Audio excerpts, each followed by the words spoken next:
Le 15 avril 2021, le Soudan du Sud a bénéficié de plus de 95 millions de dollars d'aide humanitaire supplémentaire des États-Unis. Cette subvention viendra en aide au peuple touché par le conflit politique en cours et faisant face à une insécurité alimentaire extrême. Avec cette nouvelle assistance, l'Agence des États-Unis pour le développement international va ainsi contribuer à fournir une aide alimentaire et nutritionnelle d'urgence, des soins de santé essentiels, des abris, de l'eau potable et des services d'assainissement et d'hygiène à certains des près de 4 millions de personnes touchées. Rappelons que depuis son indépendance en 2011, le Soudan du Sud est confronté au niveau les plus élevés d'insécurité alimentaire et de malnutrition.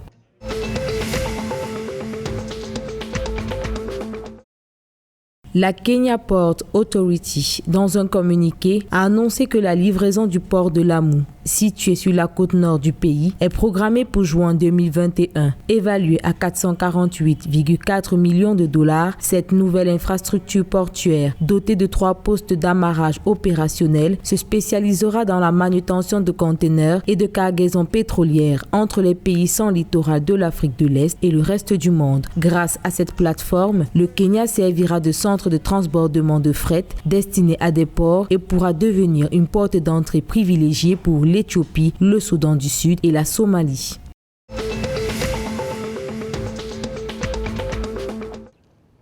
« 93 millions de dollars, c'est le montant alloué en faveur du Rwanda par l'Allemagne au cours de la signature de 2 accords. Ces accords qui s'inscrivent dans le cadre de la coopération bilatérale entre les 2 pays permettront entre autres de soutenir la promotion des exportations, la décentralisation, la bonne gouvernance et la formation professionnelle. En rappel, cette signature témoigne à suffisance l'implication de l'Allemagne dans le processus de redressement de l'économie du Rwanda.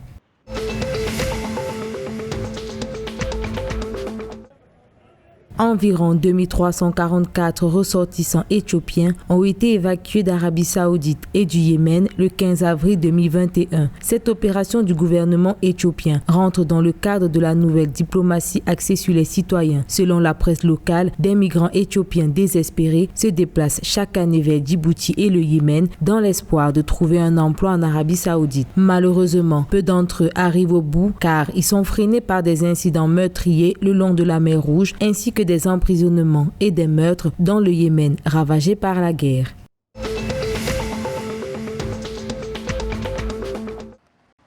Les acteurs de la société soudanaise se sont réunis pour parler de la mise en œuvre des mesures de sécurité au Darfour occidental. L'application de ces mesures vise à restaurer la paix sociale et traduire en justice le responsable des violences intercommunautaires. C'est dans cette optique que le ministre Izzeldine Al-Sheikh est arrivé le 12 avril 2021 avec le chef du Conseil souverain Abdel Fattah al-Burhan pour inspecter la situation sécuritaire, visiter les zones touchées par les récentes attaques et rencontrer les différentes composantes sociales de l'État.